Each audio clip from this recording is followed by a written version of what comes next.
we're gonna start with Radiant Wise Spirit.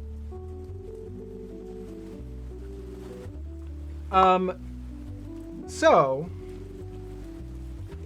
this deck is the most conventional, the most faithful deck out of my tarot decks.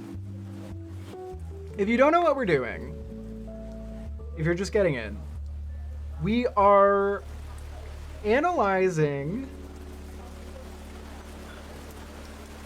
We're doing anal. We're analyzing the compositional techniques employed by the tarot. And so this is my closest deck to the original tarot deck. Now, the true original tarot deck was just the minor arcana, and it was a deck of playing cards. Okay? But this is by Lo Scarabeo, who you can follow on Instagram. Lo Scarabeo Tarot on Instagram. But, The Fool's Journey, right? Tarot is also known as the Fool's Journey. Oh my goodness, Brad! At least you were on the pot when you panicked. Good one. Good one. You're so true. And also, you're so real for that. Hey, thank you for the lurk. I finally managed to catch, right before stream today, right before my stream, one of Q-Bear's streams. And I had so much fun. And they were so excited that you gifted me a sub. And I really liked the vibes. And I related a lot to the artist struggles. Like trying to juggle 3 part-time jobs. Oh my gooseness. Is that relatable?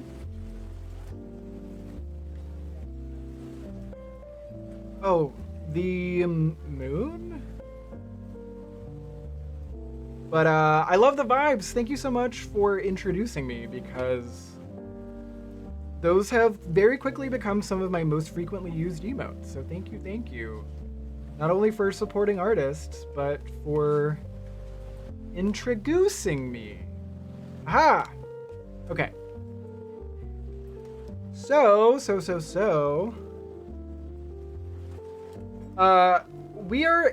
We're looking at compositional techniques. So this is very like art critique-y. One of my favorite parts of a tarot deck is, I don't know if this is ironically or conveniently, the back of the cards. I think it's often overlooked. Hashtag underrated icon. But it is not only the part you see the most, even though we don't think about that. We do kind of take it for granted, right? Also, I'm gonna add a stream marker. Don't honk at me, how dare you? Is the back of the cards, but if you think about it, it's kind of counterintuitive. This is the part we interact with the most, and it offers the most flexibility for self-expression out of the rest of the deck, especially if it is a deck like Radiant Wise Spirit that employs a more faithful artistic direction, a more faithful approach. I know. This deck was an impulse purchase, but I am so glad that I did. And this is like very hippy-dippy. This is a little more spiritualist than I typically go in my approach. But I don't let other people touch my deck. I'm also really picky about just in general D words and who's allowed to touch them. I'm pretty picky. I'm pretty picky there. But I think this is a good place to start. I'm wondering, should I use clipboard? Nah. Well, we'll just go one at a time. But these are the 4 cards that appear on the box art, and I think it's a really good selection of... Oh! Never mind. I was gonna say I forgot the magician. He's literally right there. Come on, Mayor Goose, your bird brain. I lost my train of thought. Oh, I think this is a good selection of stuff to, like, start with.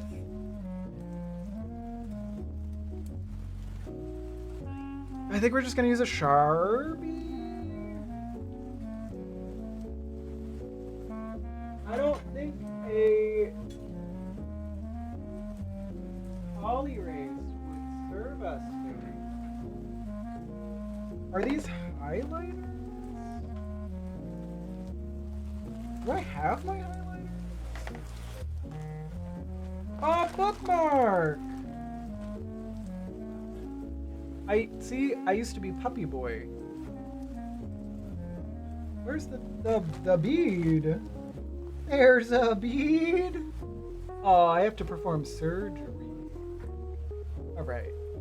Well. I mean, it still works, but it does need to be mended.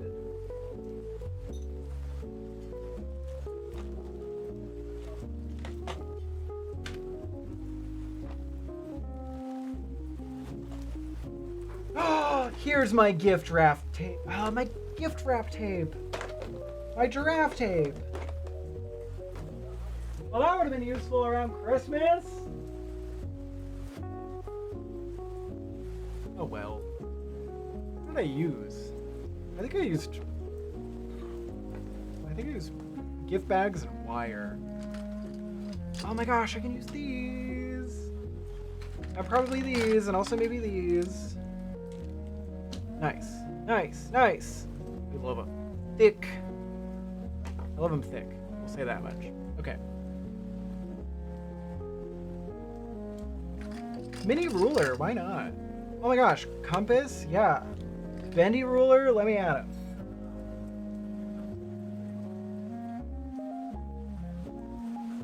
Alright, alright, alright, alright. That's enough. It's enough slices. Ugh. So...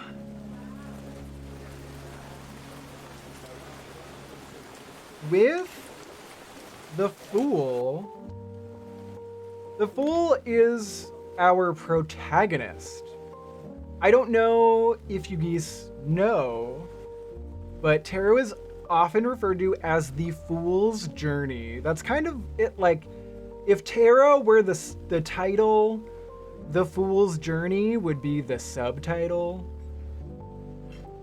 So the Fool is actually our protagonist, and the first card, number 0, in the deck. So we have to start, the only place to start is with the composition of card number 0, the first card. I almost said number 1, but you know what I mean. Our hero, the Fool. So,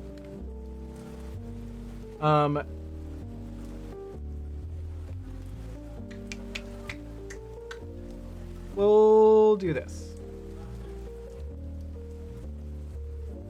Yeah. So, he says for the bajillionth time,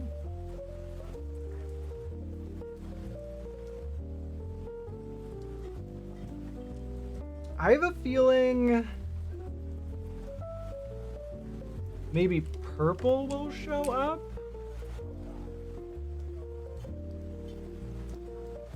There is a really good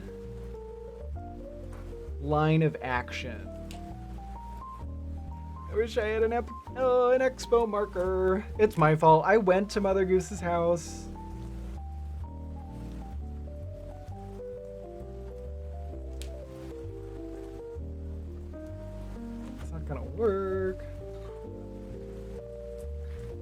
Okay, we will use a Sharpie and sacrifice it. So I doubt these are gonna work either.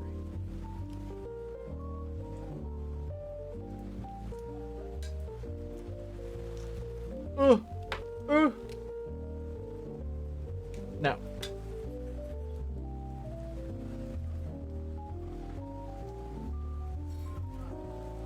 Enough with the highlighters. The highlighters are never gonna work. Okay, so they're in almost all, if not all, of the tarot cards, there's some sort of figure, and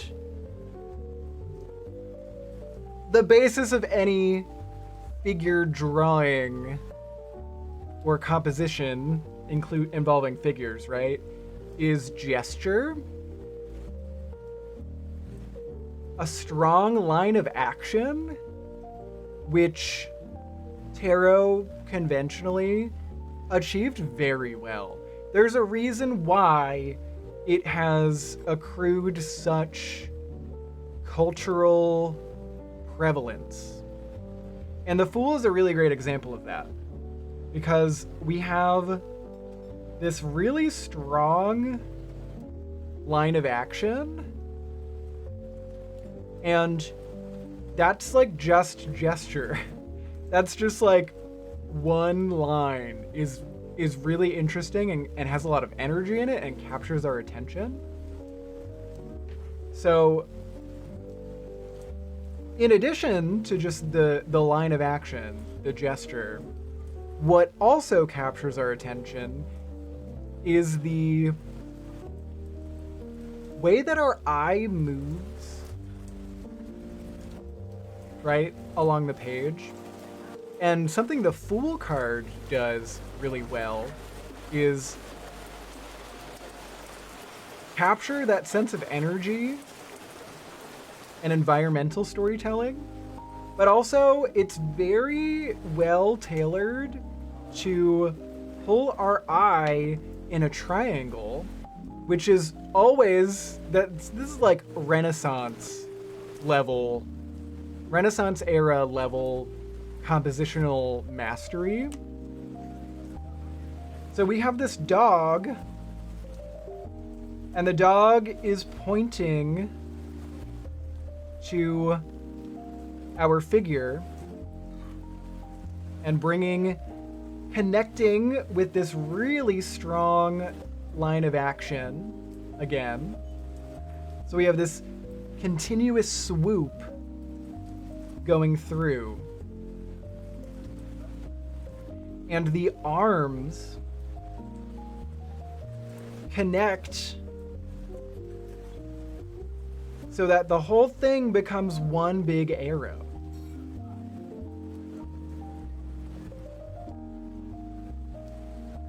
Like any good artist, you gotta draw a sun in the corner. We all start with that sun.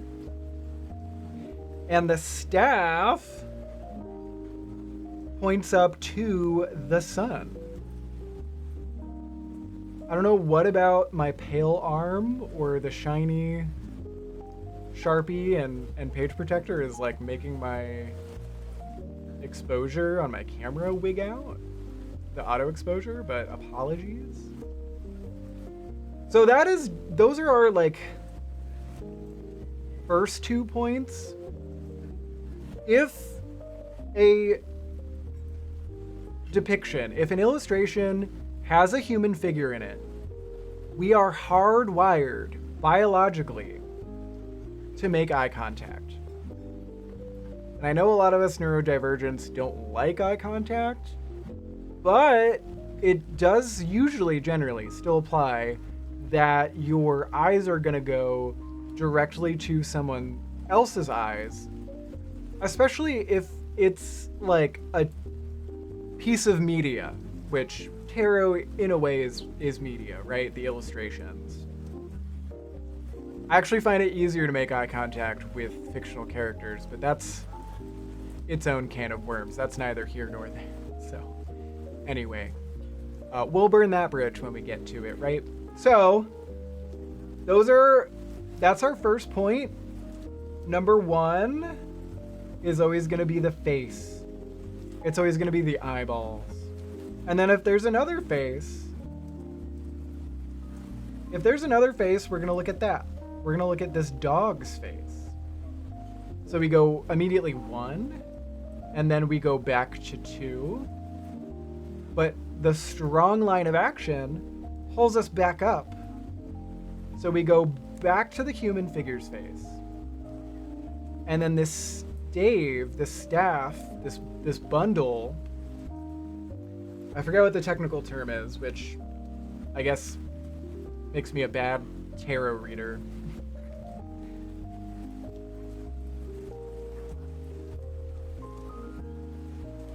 This shorthand for vagrant environmental storytelling, prop storytelling, draws an arrow up to the sun, which is shining rays down onto our figure and casts shadows.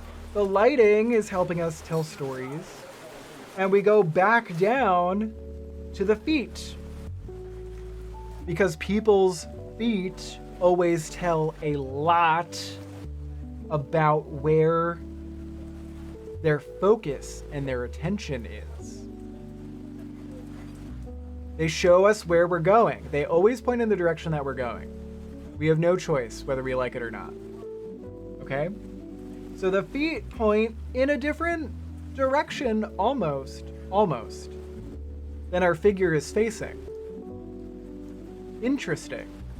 That tells us something about who we're dealing with here. So the last and final thing we notice in the Fool depiction might not even be this flower, but that's kind of our third point, and that makes our good triangle. But the last thing I noticed in my initial impressions is the fact that our Fool is walking off a ledge.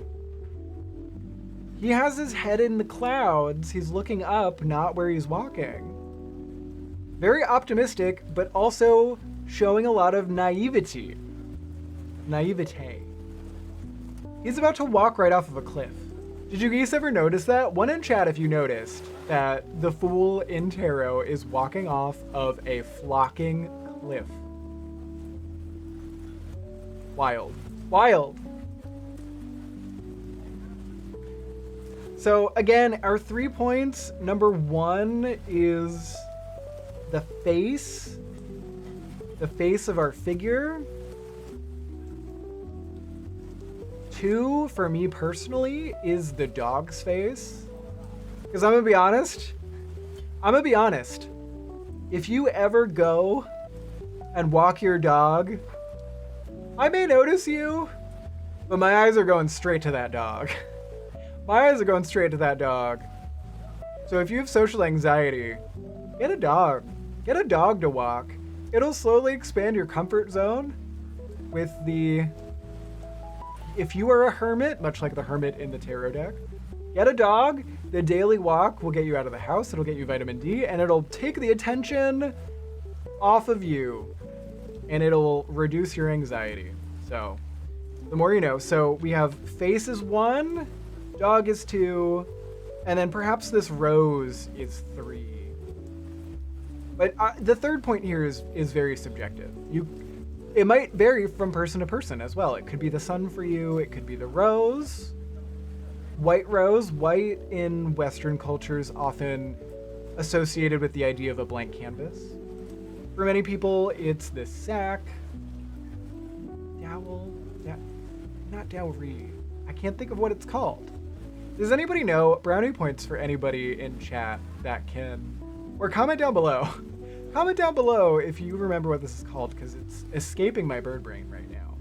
And I know I've triggered the psychological phenomenon where you're like, you said that you can't remember, so now nobody in the room can remember. Yes, 1, 2, 3. Or 1, 2, 3. And the line of action here, it's like a masterclass in composition. Again, there's a reason why tarot has become so prevalent, right? It gives a cyclical line for your eyes, cyclical path for your eyes to dart around in. It's very visually interesting. And there's a lot of environmental storytelling. The lighting is even showing us where our focus should go. This is truly a masterclass in composition. Props to the creator. That's a stick. It's the best I've got. And you know what? That might be why the dog's jumping, because to the dog, it's a glorified stick. That is also up to interpretation. Is this dog trying to alert us of the fact that we're about to walk off of a cliff, much like a service animal would? Is the dog trying to get the stick? There's a lot of questions raised, which is why everybody has a different connotation, a different interpretation with tarot here, right? So that is a little bit about the Fool. We still have an hour, so we're gonna go over some more as well. Something's in my teeth. Or maybe it's just dry skin. My tooth feel weird.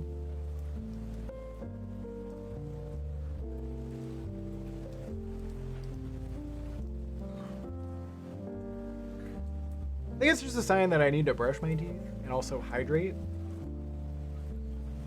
But I am really enjoying doing this, so I'm glad that I mentioned it. Came up with the idea, decided to do it. All the above. We are going to continue this, but if you are enjoying this, next month I'm going to do a deep dive into the storytelling of tarot, the narrative of tarot, because again, it is also referred to very commonly as the Fool's Journey, because he is the hero in the hero's journey in this sequence of events that, even though we oftentimes interact with tarot in a non-linear format, there is actually a linear story that's being told, which is why they're numbered individually. So there's a lot of utility in the numerology of tarot and a lot of applications of tarot for narrative storytelling. There you go.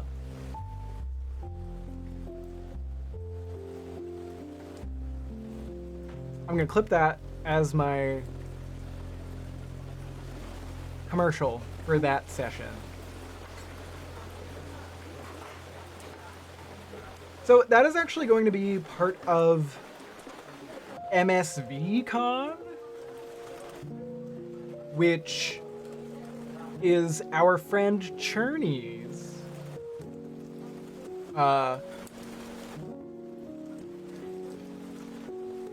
digital convention that they are running. It's going to be a lot of fun, and I will have more details as they are finalized. But regardless, it's going to be on the 24th of February. It will be next month, so you have time. But if you are enjoying yourself, mark your calendar, the 24th. That's when we're going to do a whole deep dive just on that facet of the tarot. Fascinating. Ooh, I need tomatoes thrown at me for that one. That was bad. That was bad. It's bad. All right, well, there's my goose scratch for the Fool, and that's everything that I wanted to touch on for him. That being said, I have to use the little goose's room. But thank you, Nicole, for letting me know that it's a stick. I have to use the little Goose's room. I haven't peed all stream, and I ate my meal via liquid state for today's stream. So I am gonna go run and use little Goose's room, and then we still got at least 45 minutes of stream after that. Oh my gosh! And perfect timing. Sage, I'm so sorry if your phone just went off. If not, here's your warning, it's about to. Unless you disabled it. Yeah, I'm gonna go piss girl. Can I get a go piss girl in chat? I think it's a 7 TV emote. But I think it's just good. Yeah, I'm gonna go pee. And when I get back, here we go. I'm gonna go piss girl. And when we get back, I'm going to continue this, and we will do more of a speed round for these other 3 cards. And then I believe Magician is next. Yes! Okay. So next up is the Magician.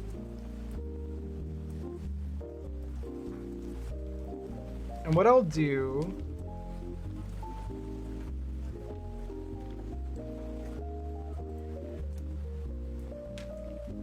is that. Well, that? Oh yeah, it's definitely like...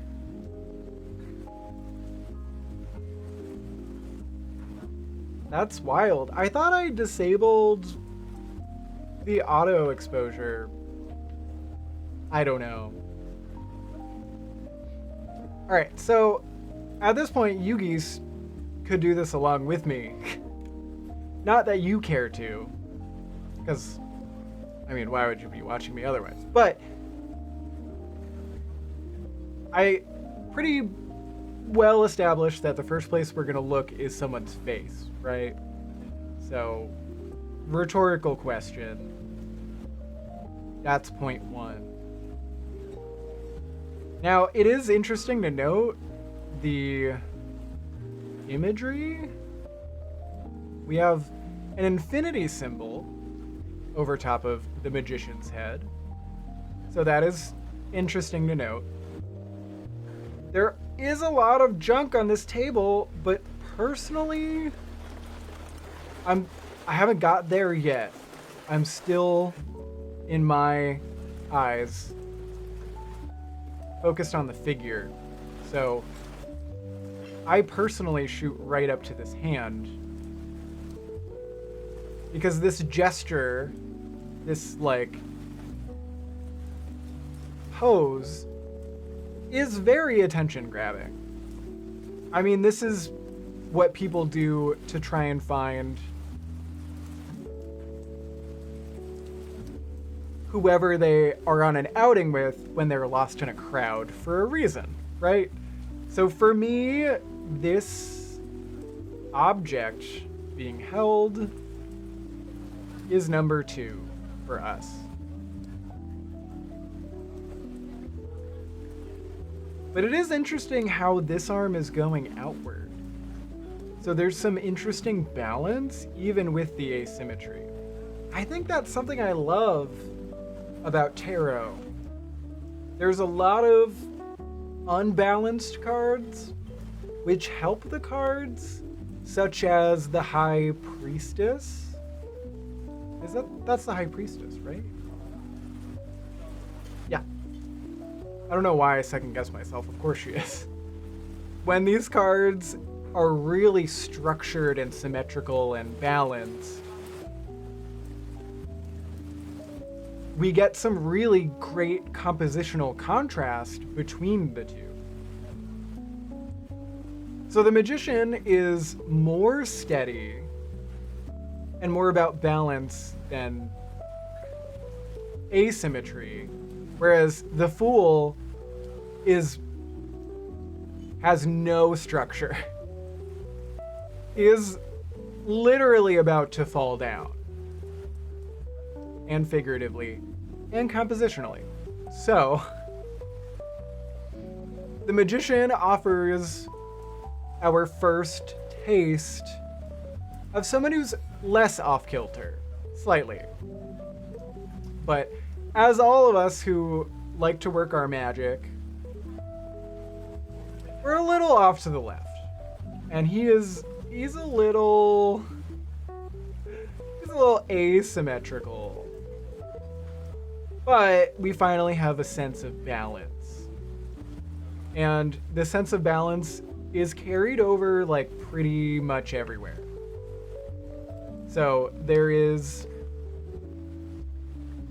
longer vines and just ornamentation in general, set dressing, on this side to help balance out the visual real estate that this object in one hand, but not in the other, takes up. So this is the idea of balance without symmetry, which to me is more interesting. I think is generally widely regarded as being more interesting. So to me, one, immediate eyes, then right up to here. And then again, the third point of interest, usually a little more subjective or dependent on who the viewer is. For me, it's this big old chalice. It's shiny. This tool grabbed my attention because of the essential gesture of the figure drawing. And then that gets me thinking about tools. And I go right down to go, oh wow, he's well equipped. He has a lot of tools in his arsenal to show us around. So, shiny. Shiny is gonna be attention grabbing. I really like the composition of these flowers, because not only do the vines and such, the foliage, the vegetation, it provides some balance up top. Also, it makes a nice set of threes. Threes are really the golden number in terms of composition. Many argue five. I see both points of view. I do. But I really do think that these flowers they serve a few purposes. They show us that yes, we are growing here and we're taking the first steps to grow, because I don't think these are fully bloomed. But also from a shape language point of view, they are pretty even, pretty balanced, but ever so slightly arcing upward they're pushing toward the figure again.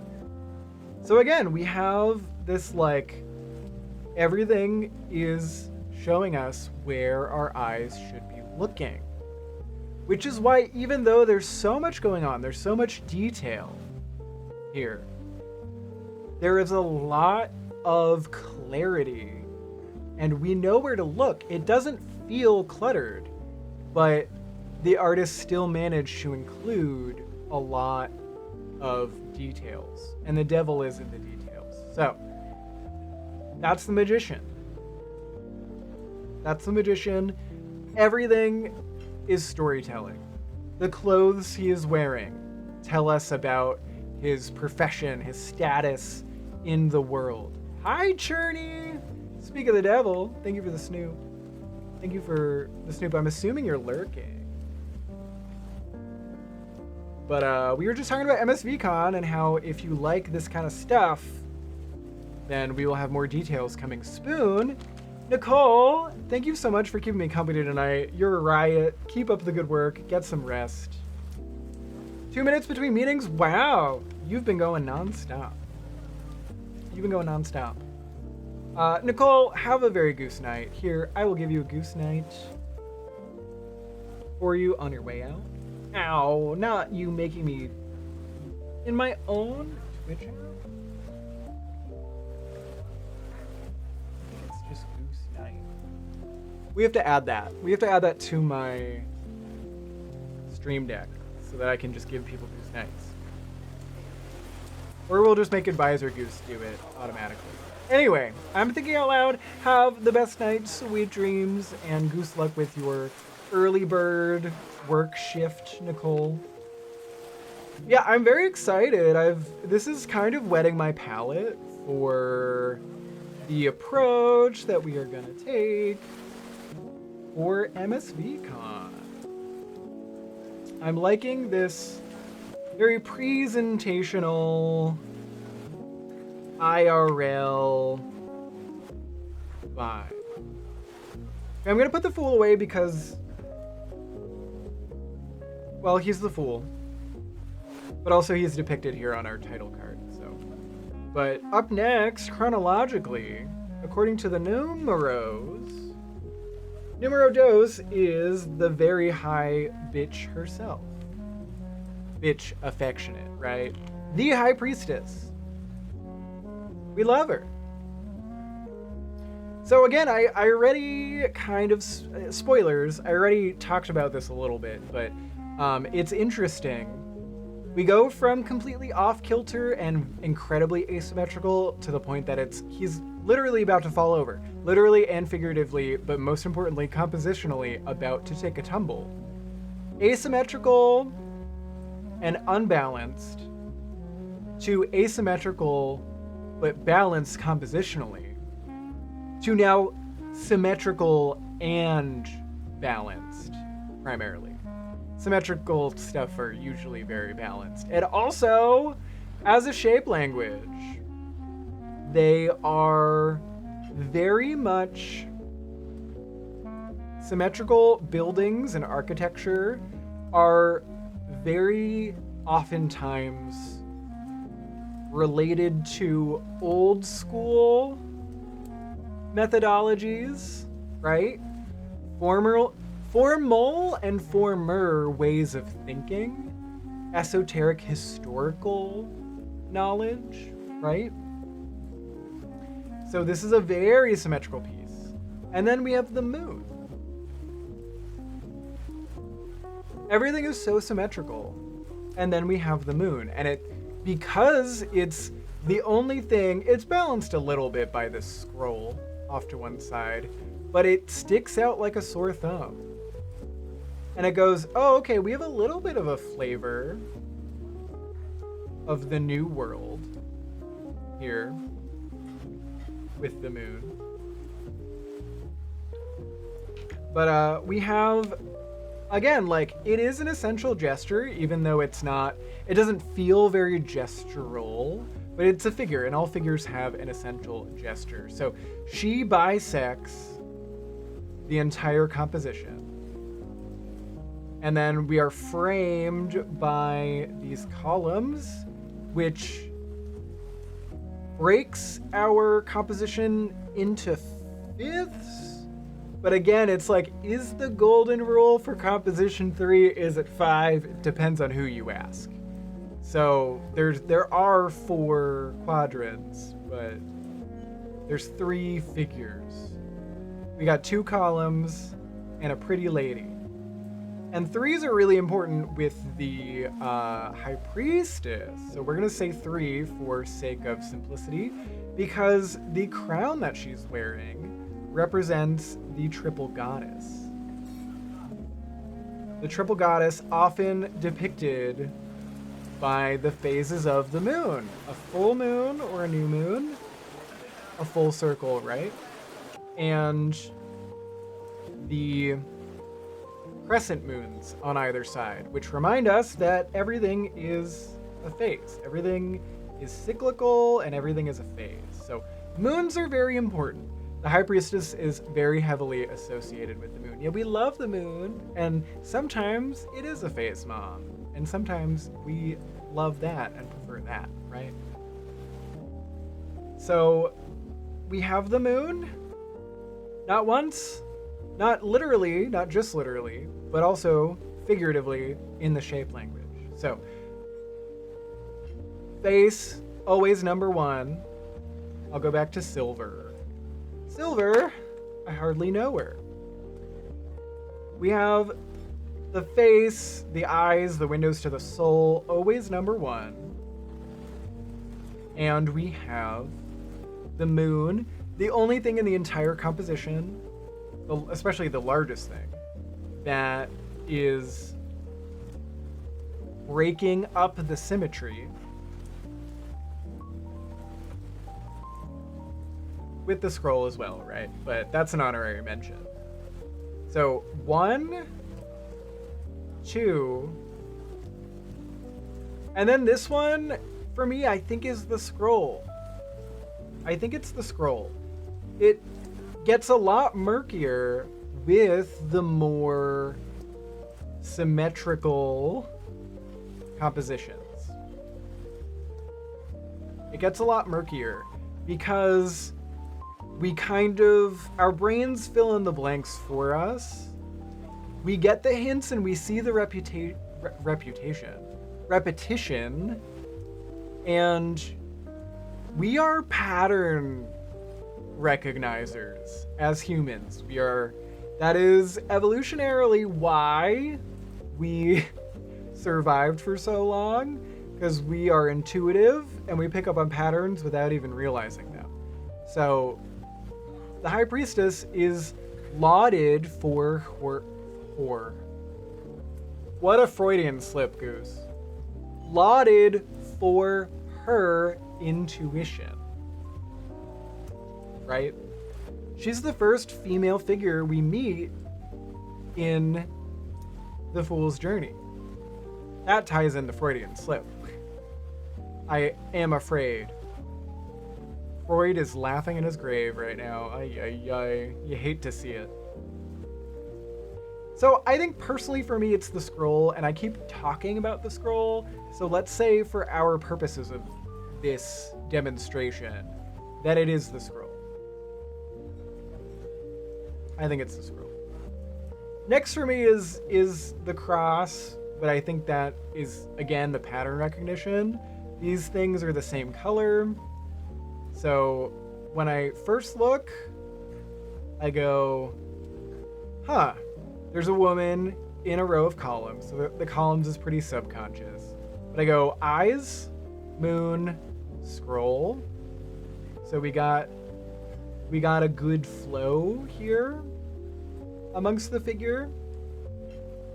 And then we're unified by color. So I go scroll, cross, pomegranates. The pomegranates and pineapple. The yellow of the pineapple.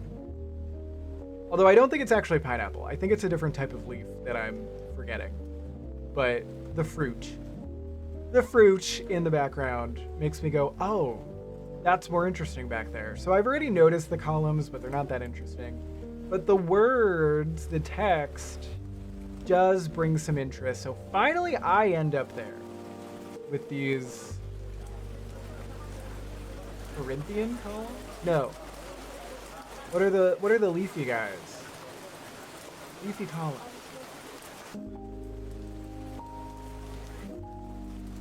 What are leafy columns called? The capitals.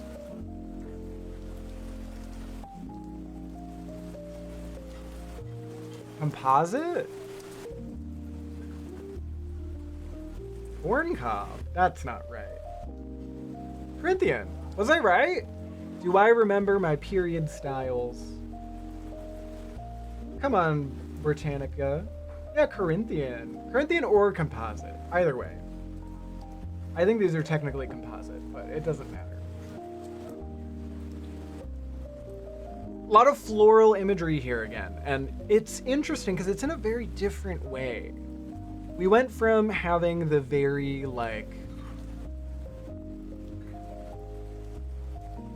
early life cycle Laura to very ripe, very well-established plants. And it's in the architecture and the literal fruit. I don't know why she's surrounded by very meticulously placed patterned fruit if it's like a tapestry, or if it's literally fruit that's suspended from the ceiling. But it is her backdrop of choice, and we love her for it. We have no choice but to stan the High Priestess. So I think these first three cards do a wonderful job of establishing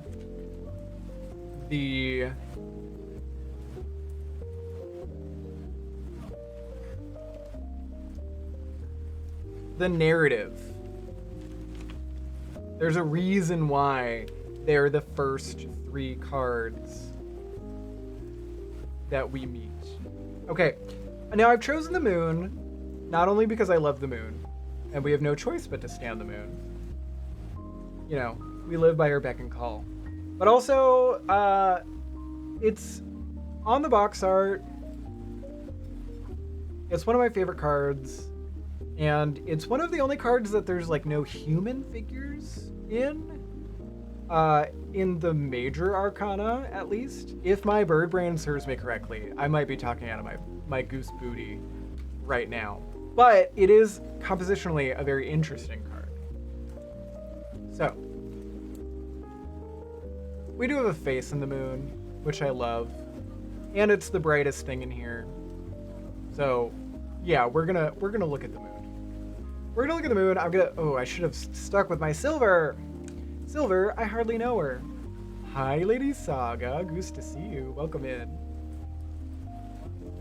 Let me, do this. There we go. Also, I forgot to do this. Okay.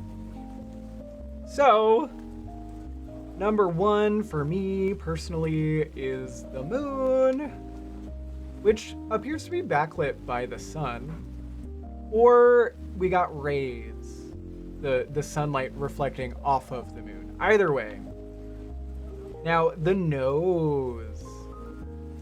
The closed eyes don't show us where the figure's focus is, but the nose does in this instance. So even when the eyes are closed, the composition plays a big role here. So the nose is pointing down, which does a great job. I think this Sharpie has officially kicked the bucket, unfortunately, but that's okay. The nose points down. So number 1 is the moon itself, which should be number 1, seeing as it is the moon card, right? That should be our priority. Then we go down here to our little trio. We have a dog and a wolf, or a coyote, like a domesticated and a wild dog, as well as a lobster. We got a crustacean friend here. Very, very peculiar. So again, the figures are always kind of going to be the first thing we see, but I think that they do a great job of showing us where we should be looking. So these dogs are not only cohabitating, and also a full moon is coming up here as well. So that's another good reason to look at this. It's pulling our focus back up, and it's making a really nice, a really interesting sort of highway for our eyesight to bebop around. And then again, there are details. I mean, even the rocks form triangles, and the ripples in the ocean. The perspective in the buildings, in the structures that are in the background, in the distance. This path that connects the foreground to the background. It all is bringing us into this central point, but this central point really is just, again, a highway for our eyesight to go back to the moon. It's like such a masterclass. Again, I sound like a broken record, but composition in tarot, it's so stinking good.